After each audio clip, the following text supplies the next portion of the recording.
कि गैस की कसरत की वजह से इतलाम होता है, वो मसाने पर आकर गैस जो है ना वो बार बार उसको ठोकर लगाती है, उसमें हैजान पैदा हो जाए तो वो जो है ना ये चीज़ आगे बढ़ जाती है। तो उसका इलाज हमें कर लेना चाहिए, मैदे का, आंतों का।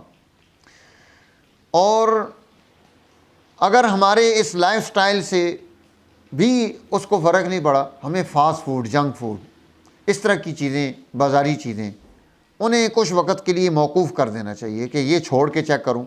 देखो ये इंसान है, उसे हर वो चीज़ जो उसकी सेहत के लिए मुज़िर हो उसे छोड़नी चाहिए ताकि उसकी सेहत कायम रहे।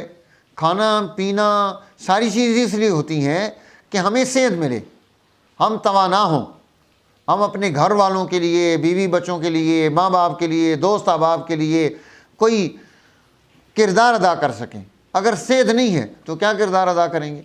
ना अल्लाह का हुक्म बजा ला सकते हैं,